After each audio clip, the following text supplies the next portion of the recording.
Corona times. I'm isolated here in this nice property. Casinos are closed, so there's no action. I'm pretty much bored. So for a while, there's not gonna be action for me in casinos. And that's what I do, travel and do live casino games. When I posted the last video, I noticed one little mistake. And you can see here, I also explained that in the description of the video. Didn't want to correct and replace it, but there was an error. When I was entering the game, I started the game at 3 in the afternoon, but actually it was marked like 3 a.m. for some reason. And turns out that's 12 hours more. So this session that shows like 17 hours, actually it was only like 4 hours and 45 minutes, so less than 5 hours. That 12 hours messed up the whole calculation and stats. So you can see here it's showing $62, which actually it's not. When you remove that 12 hours and correct it, it's $94 per hour. So that is a big difference. And that is why I decided I'm gonna make this video and just talk about keeping your stats and how important that is. For me, for years, I'm fanatical about keeping my stats, and I have all live cash games since January 2007. Before that, I had some spreadsheet for online games I kept playing, Poker Stars, Full Tilt, and other sites. And being math oriented in my head, for me it's important to look at those numbers. You have to look them all the time to see the trends. Are you winning, are you losing, and decide maybe even bad location that you want to skip. And that was happening to me, where I stopped playing at certain locations just because every time I play there I lose. Doesn't have anything with my game. There's some other karma related thing in the air that doesn't let me win there. So I believe in numbers, and I look at them, like I said, fanatically all the time. Still going back to old days and looking some trends, calculating the biggest losses, biggest wins, trying to find some thing that can give me a hint. What do I have to change? As example, I'm gonna use my last year's trip, season 1, where I start driving from San Diego all the way to Vancouver on Highway 1 along the coast, and came back down on Highway 5. I'm going to use those stats to show you what I do and how I do it.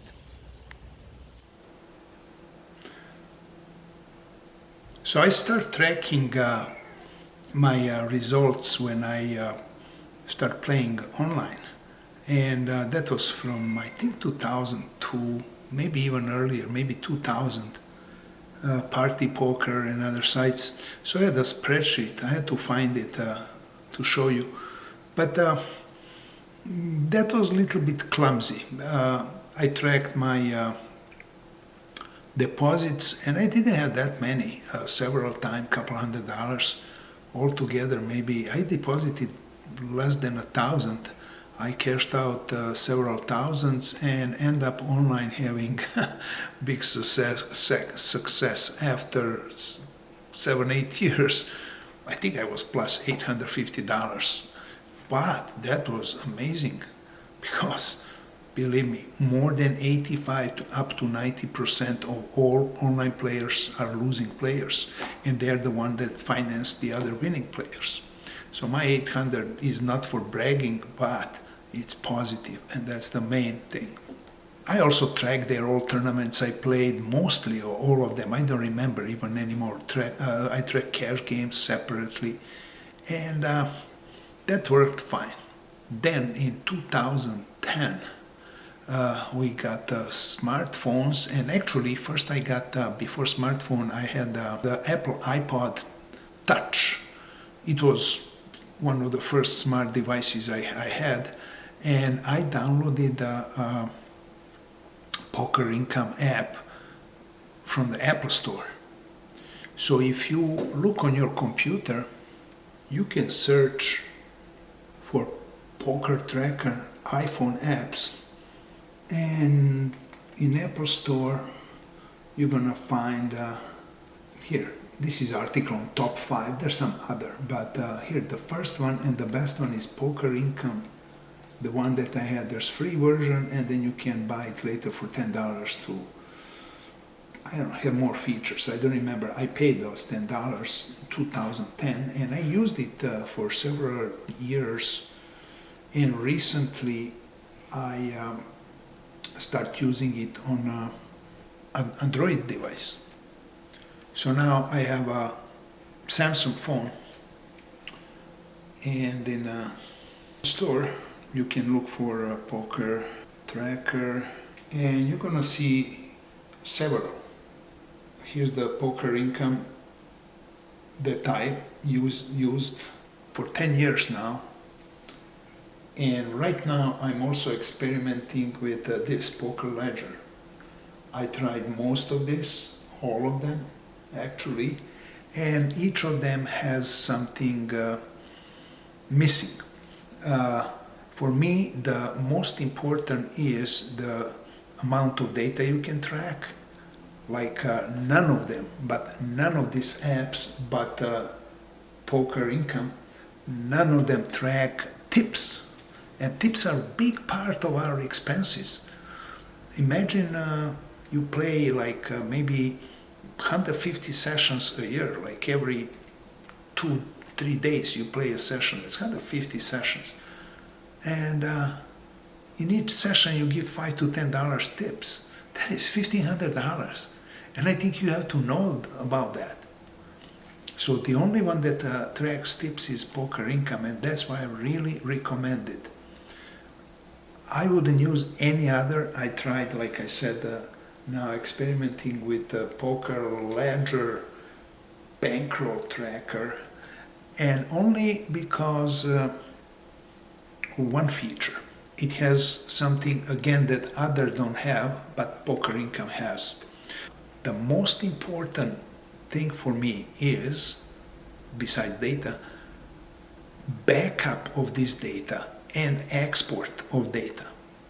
Backup means that there is some system, some button you can press and back up the database with your stats to, let's say, your SD card on your phone, which would be different location, or into some cloud, maybe Google Docs or somewhere, or like Poker Tracker has, you email it to yourself. Here in my poker apps that I'm using, here it is, Poker Income. It starts like this. Once you're in a casino, you can press immediately when you sit at a table, add a live session. It comes with some defaults. I have here a bunch of casinos I played, so I can choose one. It's a no limit game. Buying, let's say you buy in 300.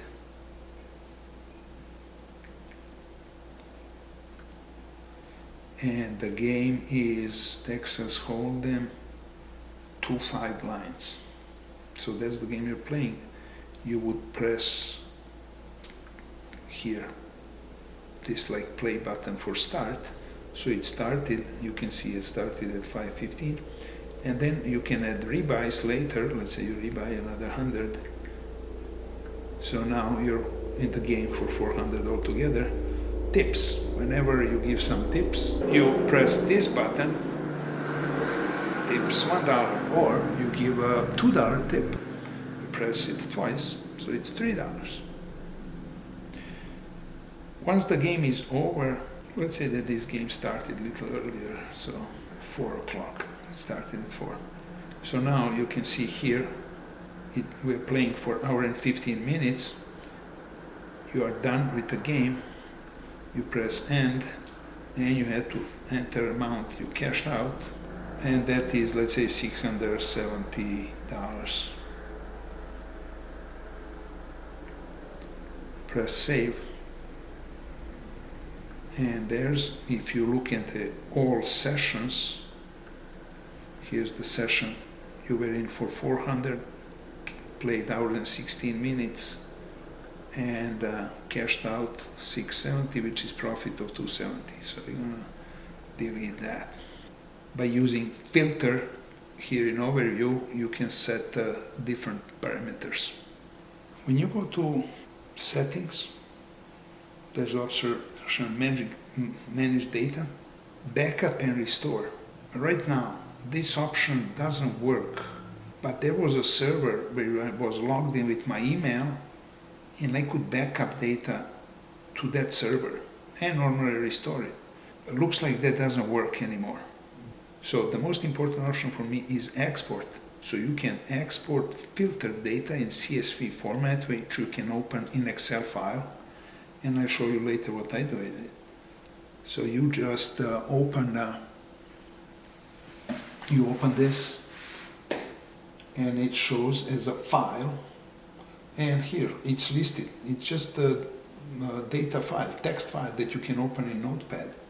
So there's all data from the games, and you just email it to yourself, and that's it. Later, and that's the problem with all other apps that don't have export or backup. If you change the phone, let's say my current phone, I want to go back to maybe iPhone, or I want to upgrade to new Samsung 10. How do you transfer data back? Well, you would press import, and in that space you just paste all that text from that data file that you email to yourself. So you would just open email, copy all of it, and you paste here, click import, and then you have all your stuff back on the new device. This is, for me, like I said, the most important, backup and export. Not just backup, but also export that I can send to myself in the file, and I'll show you later what do I do with that file. Some reports that you can create with this app, let's say cash game. You can go overview here, cash game, and turn it together, report. This is filtered only for my trip. Shows you profit loss per hour, $18, per session, $77, and green, you can see these are winning locations where I had like profit 2,300, 2,000, 18, 1900, 12, a lot of winning sessions, a couple small sessions, only $7, $8, or white is breaking even. I cashed out. I was in for 300, cash out 300, no win, no loss. And the red are losing sessions. As you can see on my trip, I played at all these locations, and like 2/3 were winning sessions, 1/3 losing sessions. That gave me actually, here you can see in the report, that gives me about 65% winning rate, which is good rate for any level of game you play. 2, 5, 5, 10, 65%. Anything more than that, it's really not normal. Or you are so good, or you are Mike Postal and you're receiving information from the God. You can view some graphs and charts. So here, like profit by session. See, I started, and it all just goes up. Interesting is weekday chart. Most days are positive, Wednesday is negative. It's enough if you just look and analyze numbers that are here. You can see the biggest loss for me came at Peppermill. That's on the bottom, 1,200. That was I was there 6 days. That's even not that much. But it's annoying. Every other loss is like 300-400 on average, which is normal. You lose one buy-in, that's all right. And there are some big wins. So all months were positive, but October, and again, it's based on that Peppermill loss. So I don't want this video to go for many hours. So this would be presentation how I use the Poker Income app, which I really recommend as the best one. The best one. You can here view the separate. So for me, let's say if you look only tournaments, report for tournaments, you can see altogether I lost 300. I had the 4 tournaments that I cashed out, and another 5, 6 that I didn't, which is like, again, normal rate. You cash out maybe in 10-15% of all tournaments. So this is really not that bad. So if you separate tournaments, you might be want to look on a cash game report without tournaments, and that changes my stats, goes up for that $300 that was negative in tournaments. So then the winning rate is I cashed out positive in 60% of cash games, gave on tips $1,180 on tips only. That's significant. That's a number you have to know. That's very well. You can also track how much you spend on food and stuff like that, because if you're eating in casinos, it's more expensive. You get points on your player's card, and that's free. But if you have to pay, that's expense. Also gas, driving to casino and back. So this is the poker income tracker. So Poker Ledger is, like I said, another one, and it has option to backup database, again in a comma delimited file. But let me show you what's the problem. When you go to settings, here it says SD backup location on the bottom. You can see SD card documents. So this is the documents folder that I selected. So it gives you options here. Where do you want to do backup? So I selected that folder, and it says SD card. This my phone. It has SD card and normally memory on itself. Even this says SD card. That is not on SD card. There's no documents folder on SD card. This folder is actually on the phone itself. So why would that be called like that? I don't know. Again, same thing would be, you just click export CSV and it's backed up in that folder. You can go later in that folder. You can go in that folder and find that file. So like I said, it's not an SD card, it's on device itself. So there's documents folder, and here it is. So there's the file, I just exported. So let's see now, where's the file that from Poker Income, that I transferred, exported, and send it in email to myself. So you can go, here it is, me, I sent it to myself. There's the file, here it is. So it's all listed there. There's also attached file. So this is all data. You just copy this data in a notepad, save it as a .csv, and it opens in Excel. In Excel, you can make charts, you can make pivot tables, and do all other different calculations that are not offered in the app itself. And there's a lot you can calculate. This file has sections. First it starts with cash games. Then after cash games there's tourneys. So those are actually 2 separate files. And tourneys done here by the word player,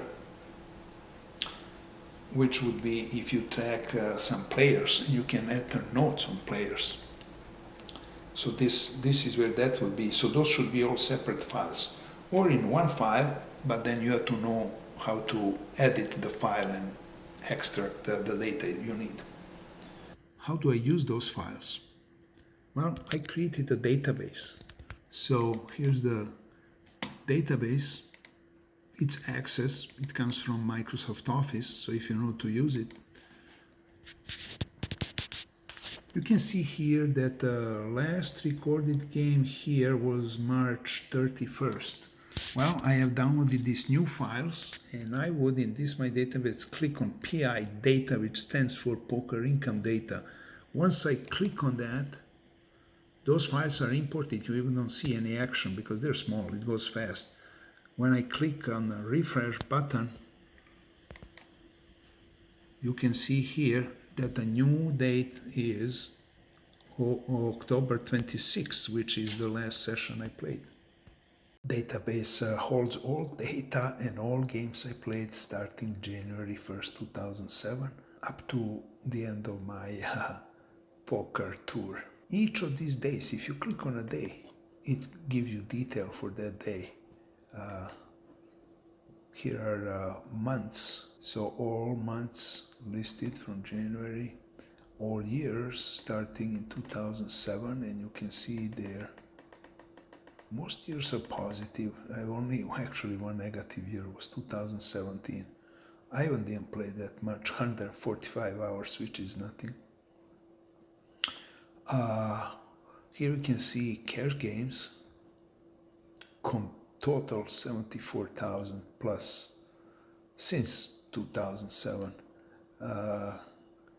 Online up 635. It was 800, then I put 200 on WSOP recently in Las Vegas and lost that one. Tournaments still minus. Hard to win a tournament, something significant. So here are weekly totals even by week, starting January 1st. Depends, you can find some trends. And now I have a little here table that I enter traveling expenses. If there's a gas, you drive over there to casino. If you play hotel, maybe you have meals that you paid for. You have to track everything. Also, here's some graphs that I created here. Access is not good for graphs, but I created this. So here last year, we can see here weekly from week 4, so I didn't pay January much or just this. And then most weeks you can see they're positive, same thing like most months except October, which is due to the loss at Run It Up Reno in Peppermill, Nevada. Here's some winning locations. It doesn't display all, but I have a query to show all locations. There's not enough room on this graph. Here's weekdays. We can see every day positive except Wednesday. So I actually stopped playing on Wednesday.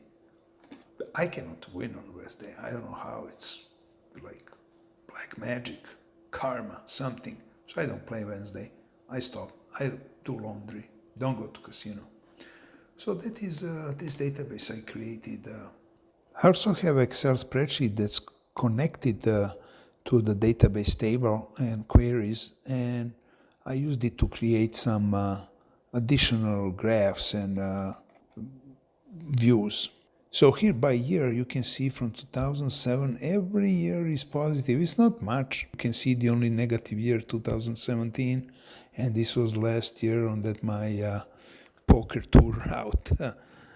This is overall from January 2007 up, all the way to October 19th last year when the poker tour ended.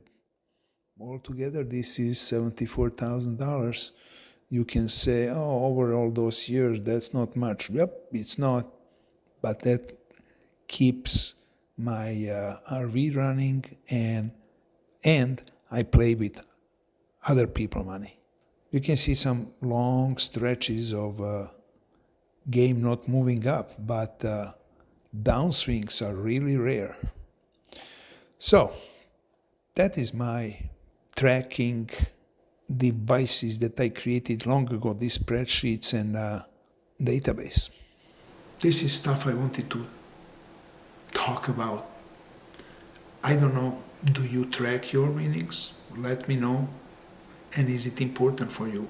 This was not meant here to brag about my scores, but it was just, I wanted just to stress the importance of taking stats and analyzing your numbers.